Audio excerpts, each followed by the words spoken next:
to Nice News. Now, everybody loves a good story, and some of the best stories of our times are seen at the cinema. Whether it's Star Wars, of course, the latest Disney pick, Harry Potter, or a good Spielberg epic, some of the best moments of our lives, certainly mine, have been sat in the dark staring at projected light. Or, as we are doing these days, curled up snug on the sofa, watching the latest on Disney Plus or Netflix. But it is not only great characters and a gripping yarn that makes for truly great movies. The very best will give us a deep insight into the truth of our lives and, most importantly, ourselves.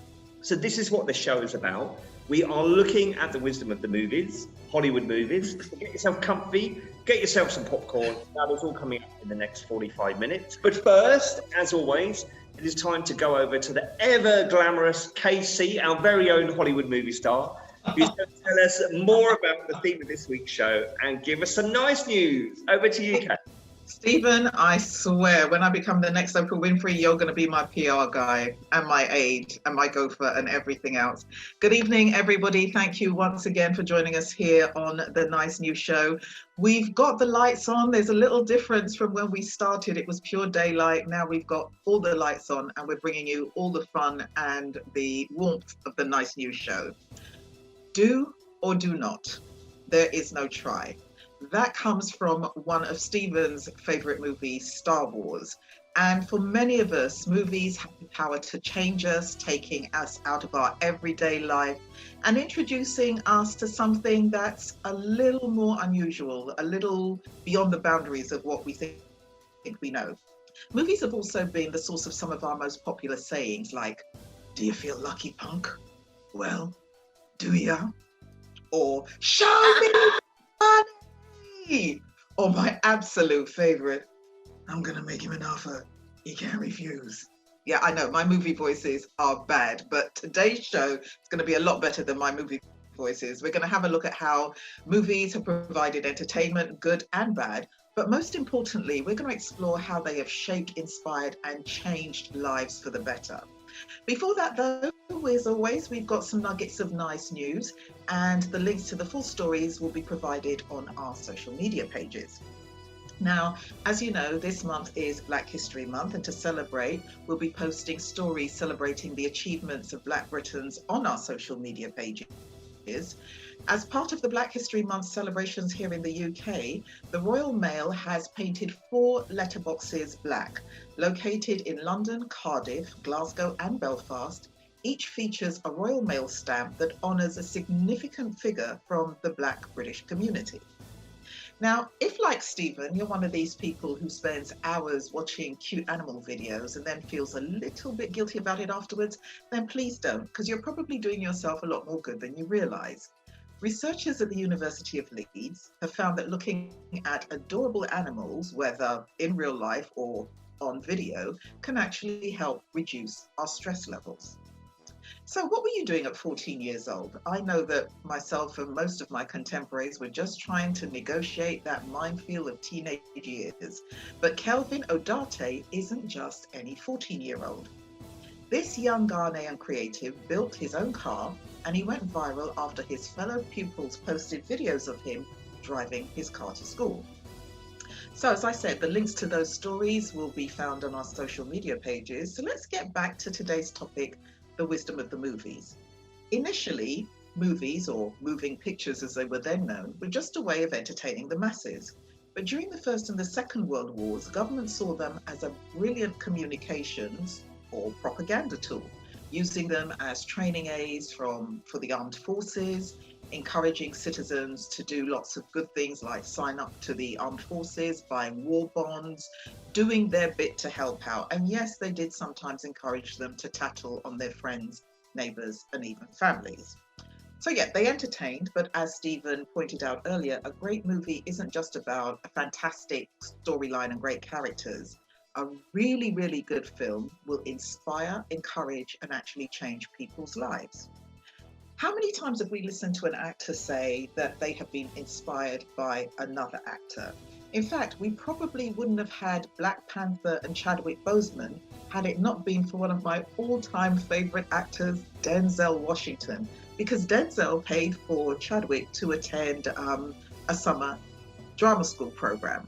Last year, Denzel received the American Film Institute's Lifetime Achievement Award, and Chadwick recounted this story, saying, "There is no Black Panther without Denzel Washington.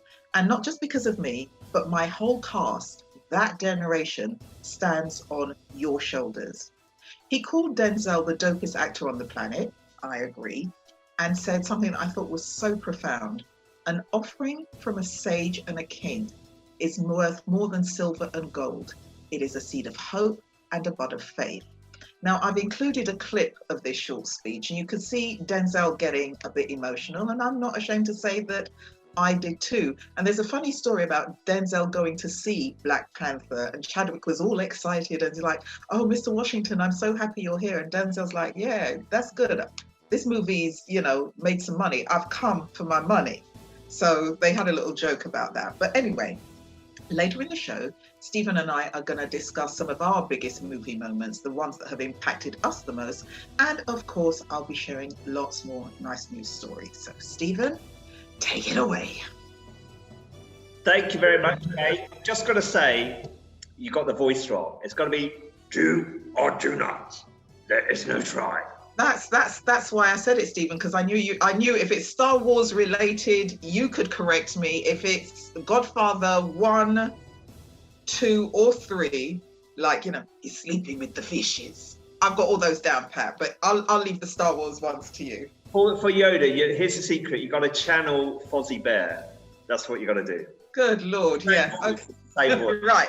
Okay, you do that. I'll stick to, "I'll make you an offer you can't refuse." How's that? So that's cool. Yeah, so we are talking the wisdom of the movies, but what do we mean by this? Let me show you now. You are fully capable of deciding your own destiny. The question you face is, which path will you choose? It is not our abilities that show what we truly are. It is our choices. Death is a natural part of life. Rejoice for those around you who transform into the Force. Nothing ever truly dies. The universe wastes nothing. Everything is simply transformed. Don't you be afraid, sweetheart. Death is just a part of life. Something we're all destined to do. Train yourself to let go of everything you fear to lose. Life is a box of chocolates, Forrest. You never know what you're gonna get.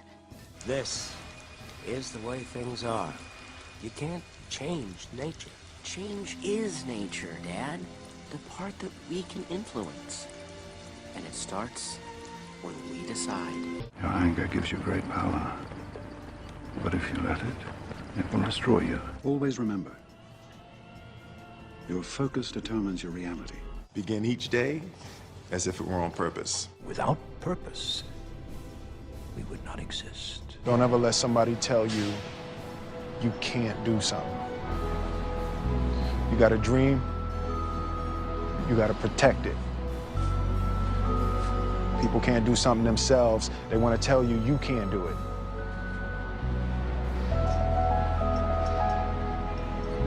You want something, go get it. Period. You must be imaginative, strong-hearted. You must try things that may not work. And you must not let anyone define your limits because of where you come from. If you focus on what you've left behind, you will never be able to see what lies ahead. Never look back, darling. It distracts from the now. Regrets are a waste of time. They're the past crippling you in the present. Patience. When you learn to quiet your mind, You will know when you are calm, at peace, passive. Your mind is like this water, my friend. When it is agitated, it becomes difficult to see. But if you allow it to settle, the answer becomes clear. Yeah, so the themes that the movies delve into everyday life. So movies can be the only place where we receive a teaching that can broaden our mind. Over the past week, we've been asking you guys, our audience, what movies have had the biggest impact on your lives. And let's see if I can get this one playing now. Hi everybody. Most inspirational film for us, or for me certainly, and me, and you, and probably Chloe as well, is G.I. Jane, where it's a strong woman going into a man's world. And even though she gets treated unfairly, like, she pushes through, and it's just really inspirational, really, to me as a girl. Quite emotional as well, I think. Yeah, it is. It drags out your emotions, doesn't it, as well? 100%. Brilliant film. Well worth watching. Recommend. So The Pursuit of Happiness is about a salesman who's faced with defeats, challenges. His wife left him, he was homeless. Then to secure a better living for his son, he taught himself to never give up, stand firm to his goals, be determined, self-believe, persist, and go after your dreams. So that's quite a good thing as well, because that teaches you quite a bit about just life, really. Go with Lion King because of the overall message, because it's like even though something bad can happen, you know, you can always come out the other side and become the better person. So I think that would probably be the movie that's taught me the most. Rafiki's the one who's saying, like, you know, you can either run from your past and let it beat you up, or you can learn from it and move forward. And then you've got both Timon and Pumbaa who are both basically saying, no worries, just get on with it. Don't worry about stuff. Don't let anything get you down. Just keep going. Just plow through. So Kaie, let me ask you, what is your best movie moment, and what kind of impact has it had on your life?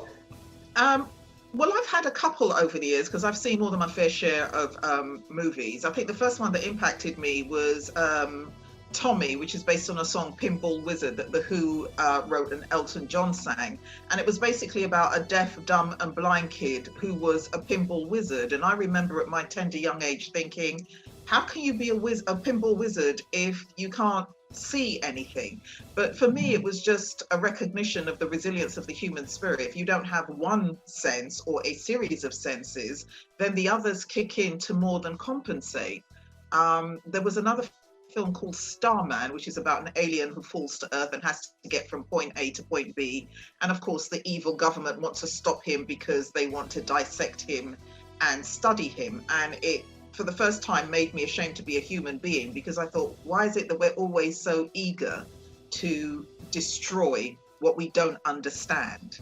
Color Purple, love Whoopi Goldberg, Oprah, everything about that movie.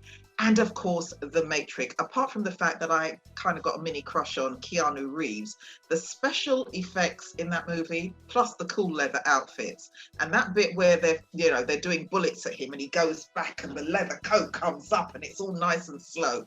Apart from all of that, for me, I thought it was a bit like, we've all been Neo at some point in time. We've all lived a life that we realized wasn't feeding us spiritually or emotionally. And I saw this film as kind of like a spiritual awakening movie. We realize we have the power to change our lives. We have the power to effect change. We have unlimited potential, and we can change our fates, change our lives, and change the world we live in, and hopefully make it a much better place. Yeah, I think the movies are about the only place that give us that message, isn't it? We don't get it from television much. Television's very, the world is going to pot and here's the evidence. Whereas the movies are where we can go to dream. It's quite interesting, isn't it? Yeah, what about you, Stephen? Yeah, mine are Star Wars, as anyone that knows me will put all their money on. I love Star Wars. It changed my life. I was the kid that had all the action figures, I had the pajamas, the pedestal bin, the duvet cover. Good Lord, you went in. Everything. I loved it. It was my life as a kid. Still is my life, partly.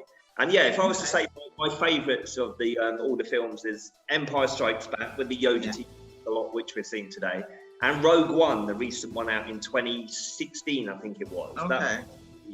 That was really good. E.T., I love E.T. with the really good message. I think that's such a tender movie. I don't think in this climate where everything has to be quite aggressive and blow up, I don't think E.T. would get made today. And I don't know, Stephen. I think maybe with the pandemic, they might just do something a little different and maybe make E.T. I'd say before the pandemic, you were probably right, but now I think all bets are off, and they're looking for feel-good factors. Yeah, maybe so. And this surprised everyone. Muriel's Wedding. I really loved Muriel's Wedding. I could so relate to that kind of backwater. It's similar to like Luke Skywalker's journey, but she didn't take over the Empire. She kind of she didn't. Had to find herself and she did. Like herself. Yeah. So let's go. I was going to say, let's go to some of our audience and ask them what they thought of, what movies have made them go. And Alison Evans, we've got an Alison Evans. Yes, hello, Alison. Welcome to the show. Quite a lot. So, Alison, hopefully this is what I've asked you to unmute. Hopefully, I have. Is this working at your end? It's still. Yes. Yeah, I can't see you, but I can hear you fine. Yes. Okay. Yes, Alison. What is your favourite? What's been your biggest movie moment, and what impact has it had on you? I've picked a recent one actually, because out of the list of about 5,000 that I came up with. The recent one is from 2019. Is Just Mercy. If anyone's seen that movie. No. What happens in that? Yeah, well, it should have won Oscars in my humble opinion. It's basically based on a true story of a young defense lawyer in the South in America who I'm not going to try and give away the ending. That's anything. Who can I just ask, Alison? Is this the one that stars Michael B. Jordan and Jamie Foxx? That's the one. I totally agree with you. I didn't see all of the movie, but yes, it should have won something. But please go ahead. I'm sorry to interrupt. No, that's all right. It wasn't even. I don't think he was even nominated in the end. I think he got Golden Globes, possibly. Yeah. So it's based on a true story, which I always like, and it's uplifting because this is where we're going with this. Really, I think, isn't it? It's about not giving up, really. So he defends. I'm not going to give away the ending. He defends a black man during segregation and everything, who's accused of something that he didn't do, basically. And the guy himself, Brian Stevenson, if you look him up, is quite an inspiration as well. Oprah, apparently, somebody already mentioned Oprah, my personal heroine. Is quite interested in his work as well, so I would recommend that one heartily. It's a tough watch in some ways because there's death penalty type scenes in there as well. It's based on a memoir, which I always love. So all around great performances, couldn't fault it really. So what resonance with your own life has it had? How did it touch you more than other movies? I think because it's about how you think that you're in a kind of difficult position, and there's some people that just won't give up, will there? And eventually, if people are like that, the good people are persistent enough, then they do win. I mean, that's Star Wars again, isn't it? Yeah. The small group of people can take on, the evil empire or whatever it is. And in the case of this, the evil empire is racism. So it's the same thing that you're talking about when you're talking about those other things, really. Lord of the Rings is the same, isn't it? It's a small group of people that band together, etc., etc. So this goes back to myth and legend and everything else, isn't it? So I think it taps into all that kind of thing. And they inspire belief, don't they? Belief in the self. Yeah, absolutely. The human, like you say, the human spirit will, endure whatever, and come out the other side, really. So yes, I think it didn't get the kudos it should have got, really. Although Mark Kermode, my film critic of choice, absolutely loved the film and felt that it should have been nominated. So. Oh, brilliant! Thank you so much, Alison. Bryce. Let's ask Bryce. Bryce. Hi, Bryce. Welcome to the show. Thank you so much for joining us on this dark and slightly chilly Monday evening. Good to have you. Thank you. I should point out that Alison and I are husband and wife. I'm in the lounge and she's in the other end of the sofa. Then are you? Well, no. She teaches online, so she's got a dedicated study. And I'm So she's in the East Wing and you're in the West Wing. Yeah, we have a small semi-detached house. So it's not that posh, believe me. No. So, Bryce, what movies have inspired you, have really touched you at your core? I'm kind of thinking about this, probably a bit different maybe from some of the things I've heard discussed. I mean, I remember, I think it was in the late 1970s, early 1980s, 2001 A Space Odyssey was rescreened in cinemas. And that did have a big effect on me.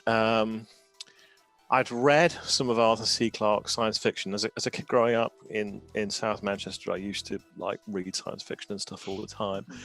So I was kind of into that space.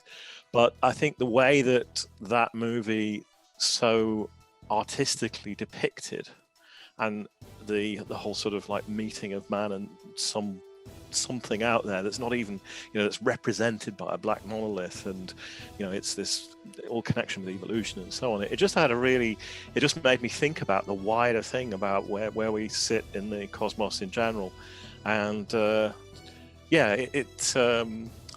just kind of remember being moved by that idea, really. So it's a bit less touchy-feely, I suppose, than some of the things that people talk about. But, as a child of 13 or something like that, I just remember it having a very profound effect. I think that, not every movie you watch has to have a touchy-feely thing. I remember Stephen is a Star Wars buff. I am a Star Trek live long and prosper girl, Giselle, I see you. But I remember the very first Star Trek movie that came out. The biggest buzz was around the fact that one of the characters, a woman played by an actress called Persis Kambala, who I thought just had such an exotic name, she was bald. Yes. She had no hair, and that was the big thing. It wasn't the movie or the special effects. It's like, oh my gosh, there's a bald woman. And I'm like, okay, she's bald. Can she act? Yeah, the movie was good. Let's go see it. That was my thing. But, I remember that movie. The central theme, the idea of the Voyager spacecraft being somehow linking up with all these. Well, that was quite clever as well. I remember I saw that from one of my friend's birthdays again, probably about 1980 or something. I can't remember. Yeah, it was. Yeah, but but as we're discussing in this one, movies, yes, they can make you feel touchy-feely. There are some movies you pay good money to watch, and then you think that is 2 hours of my life that I will never get back. Who do I see for a refund? But there's also, and there've been several. But the thing about movies is that at times it is a feel-good factor. There's certain movies that you will remember forever, simply because, not because they taught you anything, but because of the way they made you feel. They made you feel good. They made you smile. They made you feel bliss, if only for a short period of time. And I think that's basically what they set out to do. Yeah, no, that is the magic of movies. Spielberg says that they can make you feel when other parts of your life don't. No, that's brilliant. Thank you so much, everyone. Let's go over to Kaie now for some nice news.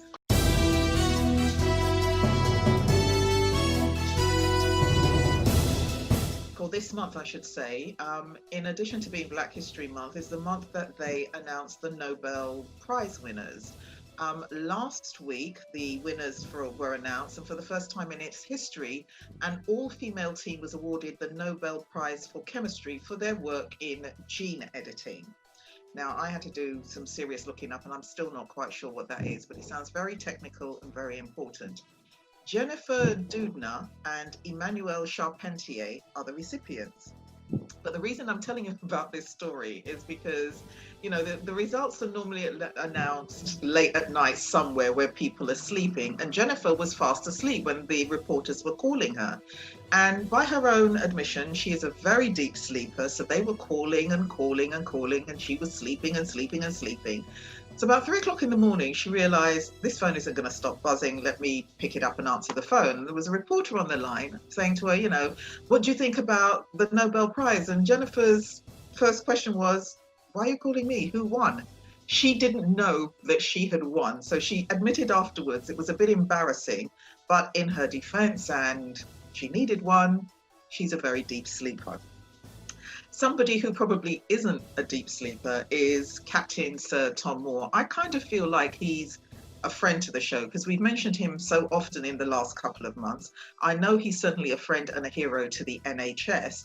In case you don't know who he is, he's 100 years old. He's raised over £30 million for the NHS by walking laps in his back garden. He's soon going to be getting the big screen treatment as his life will be shot next year. The film is going to focus primarily on his military career and how losing loved ones combined with the horrors of war have shaped his life. Now, in addition to raising millions for the NHS, Captain Sir Tom has also broken 2 Guinness World Records, scored a #1 single, and was knighted by the Queen. And as he says, 100 is the new 40. Stephen, don't know about you, we're slacking. I know. We are going to move on this. We are going to move. We have to. If I can just ask, sorry, Declan, our floor manager, can you log into Facebook, watch us on Facebook? I don't know if we're broadcasting as brilliantly as we want to. If you can let us know, send us a message through the Zoom, because my Zoom is not working well at this end at all. Okay. But we carry on with the show regardless, because we're professionals. So yeah, we are. Yeah, we are. It's not just great action moments, special effects, or attractive movie stars that make a successful movie. As we've said, the very best movies tell us how to live, being the modern equivalent of the ancestral fireplace where the village elders passed on the moral codes and values to the next generation. Kaie, now did you know it's not just moral messages that can be conveyed through our favourite movies? Kind of what you said earlier, social programming can also be achieved, and this has been happening thanks to the CIA in Hollywood since the 1950s. I don't know if you remember all those epic black and white 1950s B movies like The Thing, The War of the Worlds, and Body Snatchers. Yeah. Well, they were dramatising the social neurosis, the kind of social paranoia of the time, the fear of anything different needed to be extinguished, and in real life it was communism, not aliens from outer space or blobs from under the stairs. It's the same with the apocalyptic 1970s. Vietnam was happening in America and ripping society apart. And if you look at American movies at the time, it was all about disaster movies like Towering Inferno, Adventure, etc. So Kaie, I'll go to you. Which disaster movie is your favourite? Have you got one? I have several. The one I can think of at the moment, Independence Day with Will Smith, good guys against the bad aliens. The one that particularly resonated with me was Titanic, simply because I think most of, anytime you hear about Titanic, you hear these almost pseudo-romantic tales of how the band played on as the ship sunk. But what a lot of people don't talk about are the fact that 2/3 of the ship's passengers were actually down below, locked down below, and died because nobody was coming to save them. And to me, that was the sad thing, being on a vessel that was supposed to be unsinkable, and then it starts sinking, and you know that you're going to die on it on your way to making a new life for yourself. So on the whole, though, I tend to look for something a bit lighter, and something like Independence Day or what was the other one, 2012, any sort of major, disaster movie. I do try to stay away from the ones where the earth freezes because I dislike the cold tremendously. So I was going to say that is my one, The Day After Tomorrow, where the whole of the USA is frozen by sub-zero temperatures with millions of people dying, yet miraculously Dennis Quaid walk across the whole of America wearing just a parka coat and goggles and saves the day. Yeah. No, you see, I wouldn't be doing any of that. It'd be like, is there any part of this planet that is warm? That's where I'm walking to. They can be quite snug, those parka coats. I'm not snug enough, Stephen. I'm sorry. No. Speaking of heroes, Hollywood movies have also empowered us through the years, telling us to believe in ourselves and chase our dreams. With the heroic myth, a character going from zero to hero, being one of the most popular narratives to resonate within our culture. Even decades later, evidence of this is Star Wars and Harry Potter. We're still talking about them today. Although Harry Potter finished about, 10 years ago? Primark are still selling the scarves and everything. So what screen hero do you really connect with, Kaie? Well, Wakanda Forever. I think that's fairly obvious. That was just one of the best movies I have seen. I like a lot of old movies where the hero doesn't actually set out to be a hero. There's a film with Sidney Poitier called They Call Me Mr. Tibbs, which is in the Deep South, and how he had to fight for his dignity, as it were. Another Sidney Poitier movie was To Sir With Love, where everybody didn't think he would be able to do what he ended up doing in a school in London, well, in England. I always like the underdog kind of movie, but not too obvious the underdog kind of movie, because then it's a bit, we know what's happening, so I'm not going to watch this. Well, knows me. No, mine is Luke Skywalker, a young man growing up at the edge of the universe. I was on the Isle of Wight, not Tatooine. Yearning for a life of adventure. Are you saying that the Isle of Wight is the edge of the universe, Stephen? Absolutely, completely off the range. You've got to go there. You've got to go there to experience it. Okay, I'm just when they come for you, I will just say that he did say that, but it was a technical difficulty that made him say that. We blame the Zoom. Let's go to our audience. Let's ask Deirdre. Deirdre, what if I can unmute you? I think Deirdre, is she still there? Is she still with us? Are you with us, or are you just hiding behind your profile picture? Of course I'm here. Oh gosh. Good evening. Good evening, sweetheart. What's your favourite? Who's your favourite hero? You mean in terms of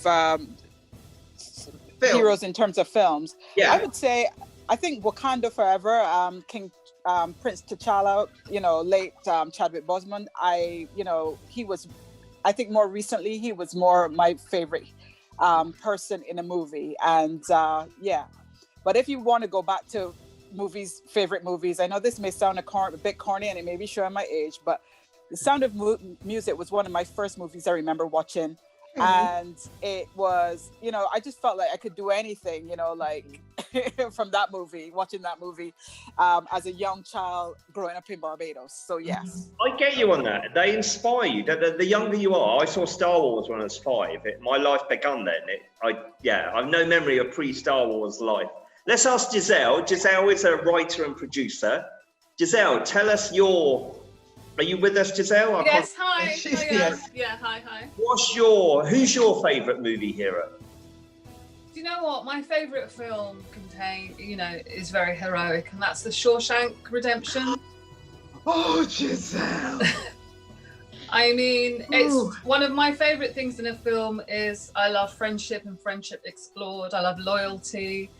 I love a bit of a con man, which was in there. Everything that I love in a film was in that film. Yeah. We believe this character to be one thing. When he arrives in the prison, he turns out to be something else. And I just love that, talking about phrases from films earlier, get busy living or get busy dying. One of my favorites. Yeah, that is. I think my favorite part in that movie, I mean, the whole movie was brilliant, but when close to the beginning, when the wardens were taking bets as to who was going to crack first that night, and they had their money on the character played by Tom Hanks. Yeah, and it's not Tom Hanks. Not Tom Hanks. It was that's the Green Mile, isn't it? That's the Green Mile. Oh gosh, who was it? Please help me out. Tim Robbins is the main. Tim Robinson. Yeah, Tim. Yes, Tim Robinson. Sorry. Tom Hanks was the Green Mile. They showed I that. understand what you're saying, though, because you can imagine Tom Hanks in that film. I can, and if he had realised what a good film it was going to be. Yeah, and I think that the fact that they were taking bets, and I could never quite work out from the film whether he knew they were taking bets and was determined to prove them wrong, or if he just thought this is going to be your first test, and if you fail this, you're just going to keep failing all the way through this awful, but the narration by Morgan Freeman, I think Morgan Freeman should narrate everything on the face of the planet, yeah. And I think for me as well, the theme of hope, and whether you can be, what am I trying to say, whether having hope is a good thing or having hope is just a destructive thing. And they showed that quite well where where the guy went and if you haven't, I'm not going to give it away because there's some things that shock you. If you haven't seen it, then I suggest you do, because there are some bits in it that do make you kind of go, but in the end, it's the beautiful film. It really I think I liked The Birdman of Alcatraz, that very old black and white film as well. And I think it's about the human spirit and how if you don't lose hope and you take the opportunities when you see them, and you continue you continue with your morals, not your morals, that's not the word I mean, but your ideals of how you want to be as a human being. And I think that's what Andy did, even though he was in the prison. You hold on to your dreams, would you say that? Just who you are, who's integral to you, and you don't let the surroundings take that away from you. So one of my favourite scenes, and then I'll stop talking, is when they're on the roof doing the roof, and he asks for some beers for his co-workers, and how Morgan Freeman describes that scene of how for that moment they felt like human beings again. You know, and you know, whenever I'm out in the garden and I do a good day gardening and I crack open a beer in our house, that's called You Fancy a Shawshank. Oh wow! Right. Okay, you've even given it a phrase. That is. Would you say the power of the movies? You kind of hit on it there, Giselle. That we kind of maybe we're unconscious of values that we want to live, or maybe we're unconscious of elements of ourselves, maybe our dreams, our yearnings, and when we see it projected in front of us, we connect and go, wow, that's for the first time I've seen another element of myself that I wasn't aware of, or I want to have that sense of drive and determination and or that power kind of thing. Do you think that's what the movies are doing to us? I think a movie done well does, I think what Kaie was saying, makes you feel something. And you're really lucky if you're in the majority, because that's when it's really nice. When everyone you talk to goes, oh yeah, Shawshank, oh yeah, Wakanda Forever. Yeah. And you feel like you've got this connectivity that human beings, I think, crave and love. And community then as well. Yeah, community, yeah. I mean, look at the Star Warsy people, honestly. I know. Have you noticed though, Giselle, that there are Star Wars people and then there are Star Trek people? The two of them do not necessarily come together as one. So, you know, I was always a Trekkie from the days of William Shatner. You know, that's my program. They actually show it. I'm so sad. They show it on one of the Sky channels on a Saturday morning, like 4 episodes back to back, and I watch them. Yeah. I think the thing I was always a Star Trek person until I met Stephen, and he explained to me that Star Wars is actually a fairy tale. And once I realised that Star Wars is a fairy tale, I did get into it. So you see, Stephen did what the Borg did. He assimilated you. I'm good at that. Right. Okay. You wait, you'll all be loving Star Wars. I'll give you a few weeks. No. Thank you so much. Let's go to Kaie now for some more movie-related, potentially nice news.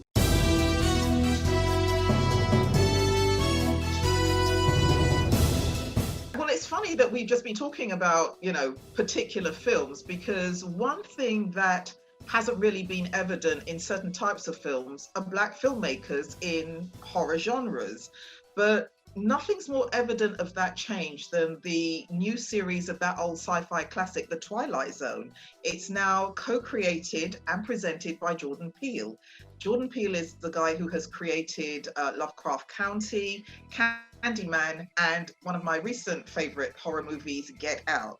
Now, for years, Black comedians have been telling this joke. I actually heard it from Richard Pryor many, many years ago about the differences in how cultures deal with the supernatural. According to Richard and this joke, white people don't just engage with the supernatural, they seek it out, they talk to it. You've all watched that movie where somebody's in a house or the woods and they hear a noise and it's like, is anybody there? And the joke is that people of color do exactly the opposite. First sign of a poltergeist, we run. In fact, according to Pryor, you won't find us in a haunted house or woods or anywhere closely haunted. But until recently, and it's true, we just don't do that. But until recently, Black artists were an unknown entity in the horror genre and were really heard in this particular setting. But now, thanks to the work of Jordan Peele and other artists, they're challenging stereotypes and telling their own particular brand of horror stories. You know, earlier we were talking about the centenarian, Captain Sir Tom Moore. Well, we've got another one.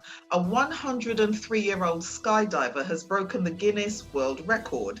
Al Bashka has survived the Spanish flu, the Great Depression, and coronavirus. So he was quite right in thinking that it wouldn't be too much of a stretch for him to survive becoming the world's oldest person in the world to do a tandem jump out of an aeroplane. Now, he only took up skydiving 3 years ago at the tender age of 100, and he said he would only attempt to break the world record if his grandsons graduated from college.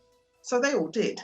And Al went up in a plane and broke the record. So again, Stephen, we're slacking. We are slacking. Don't worry, we will catch up. Yeah, I don't know about the skydiving thing though. Seriously. I'll get you doing it. I'll get you doing it. I'll leave it to you. I'll video it from the plane. Yeah, I'll be in the plane and I'll be videoing you jumping out. How's that? Okay. Right, so this bit, we were going to wrap up with some classic movie wisdom clips, but...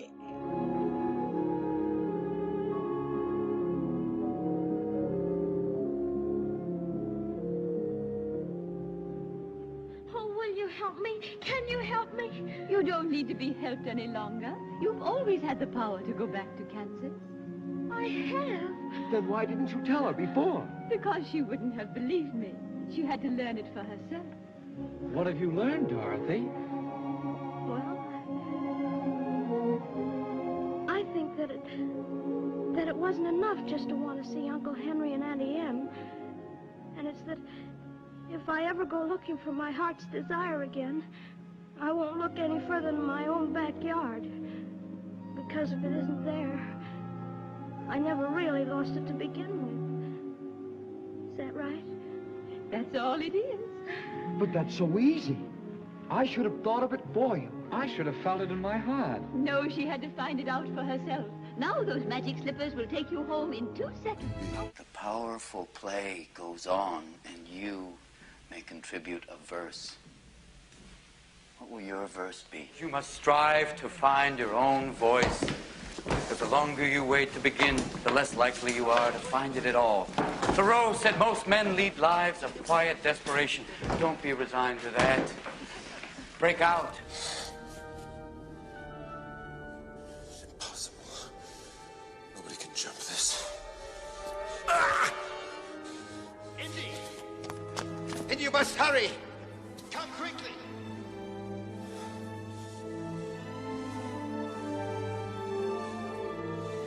It's a leap of faith. Throw out. You must believe, boy. You must believe.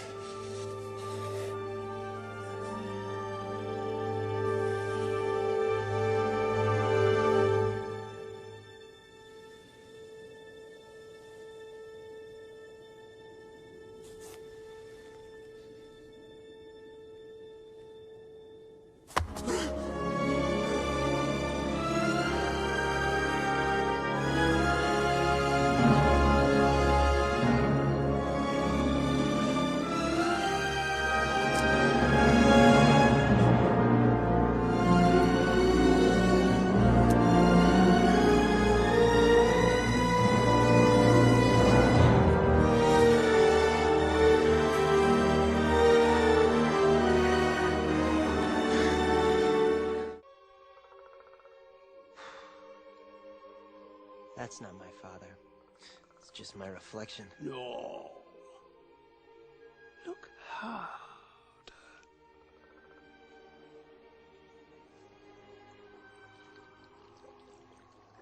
You see, he lives in you.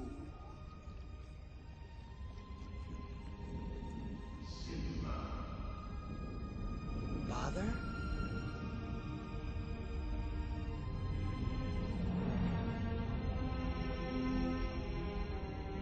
Simba, you have forgotten me. No. How could I? You have forgotten who you are, and so forgotten me. Look inside yourself, Simba.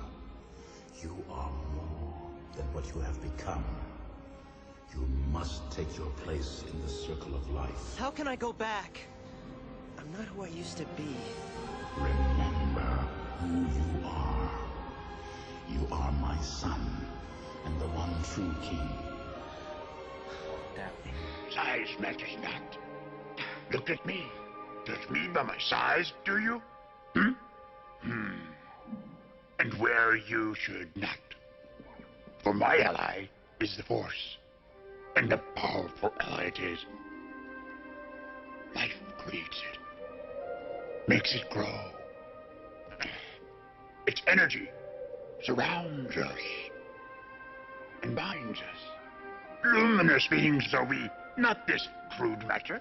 The Force will be with you, always. But beware of the dark side. Anger, fear, aggression. The dark side of the Force are they. Easily they flow, quick to join you in a fight. If once you start down the dark path, forever will it dominate your destiny. Consume you it will. Don't give in to hate. That leads to the dark side. Fear is the path to the dark side. Fear leads to anger. Anger leads to hate. Hate leads to suffering.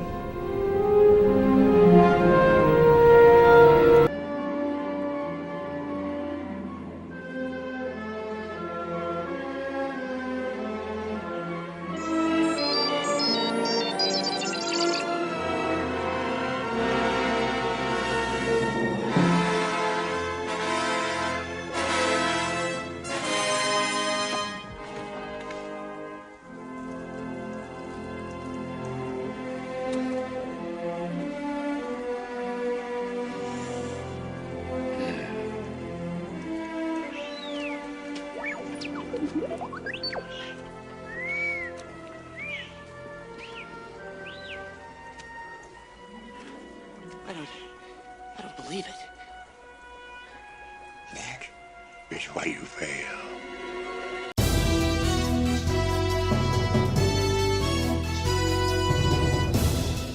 This one made me laugh. They all do, because I always have to inject something that makes me giggle. And when you go to start a new job, there's handover notes and people sit and walk you through certain things. Well, this is a handover note with a difference. Daniel Craig, who is soon to be giving up the 007 mantle, is set to become the longest serving James Bond. So last week he was on The Tonight Show with Jimmy Fallon, and Jimmy said, Daniel, do you have any advice for the next James Bond? Daniel turns around and says, yes, don't F it up. And he actually used the F word. This is a family show, so I'm not going to use it. He says, yeah, don't F it up. It is a beautiful, amazing thing, and leave it better than when you found it. I think that's good. I think that should apply for anything. Leave anything better than when you found it. I think that's wonderful. So yeah. That's almost as good as the Yoda quote that you started with. Almost, Stephen. Yes, I know. Quite difficult to say in that voice. So I've got to say, actually, I'm not that excited about the new James Bond film. Whenever it's going to be released, it was meant to be next month. Oh gosh, yeah, they keep pushing it back, don't they? Yeah, I think the last few have had, like we've said, stories can touch you, and then there's other stories that don't. And the last Skyfall was amazing when I thought it was, yeah, but then after that, it was just a money-making exercise, But there is good news. I don't know if you were all aware that Wonder Woman 2, I think it's Wonder Woman 1984 it's called, that was scheduled to come out this summer several times, and then because of the new lockdown that they're announcing, it's been delayed again. Disney, they're doing what they've done with Mulan. They're going straight to Disney Plus. I think it's called Disney Plus Premium. So it's going straight to our phones, bypassing the cinemas, and it's going to be released on Christmas Day. So my bet is that more people are going to watch Wonder Woman on Christmas Day than the Queen. Wonder Woman is going to be their Queen. Not my gosh. I can't say that I'll be watching it, but again, I'm of a vintage where I can remember Linda Carter being the original Wonder Woman and her lasso of truth and those wonderful bracelets that used to... Yeah, you know what I always wondered as a kid, what happened to her handbag? She had a handbag and then she did the spin. Oh, Stephen. Fly off. You never saw it just fling off in the bushes or something. Stephen. What is it with you and women's handbags? Last week you said that something wasn't as good as buying a handbag, and Giselle and I had to school you, and now you're going into Wonder Woman's handbag. I'll ask my therapist. Okay, that is it. So that is the end of the show. Thank you so much for... I've got one more quote to share with you though, Stephen. Yeah. Just one more. Once again from Black Panther. I always like to leave you with a lovely quote. And this is from Prince/King T'Challa. He said, now more than ever, the illusions of division threaten our very existence. We all know the truth that more connects us than separates us. But in times of crisis, The wise build bridges while the foolish build barriers. We must find a way to look after each other as if we were one single tribe. Wow, is that from the movie, is it? That's from the movie. That's from the movie. I'll tell you that I could watch that again and again. You don't get that. You don't get that kind of wisdom and insight in episode of Coronation Street, do you? You don't even get it in James Bond, Stephen. No, that is brilliant. Thank you so much. Our next show, we're back in 2 weeks' time without technical issues, I promise. So, and we're looking at all things Halloween. So that's going to be Monday. So you all have to dress up in a costume of sorts. We will as well. Yeah. So that's 7 live on Monday the 26th. You can contact us via and on the edited version, it will be below me on the screen. So Facebook, Instagram, YouTube, and Twitter. Kaie, do you want to say anything? I always end this. No, Alison has said there are Zoom filters. What, so that we don't have to dress up in costumes? Oh no, please come on. Let's just get into the spirit of it. If you can get me in a Halloween costume, then I think the rest of you can do it. Come on, let's be a sport. But failing that, we'll use the filters. Yeah, okay. You've got 2 weeks to get your costume. Make it a good one. Everybody, thank you so much. Thank you so much, everyone.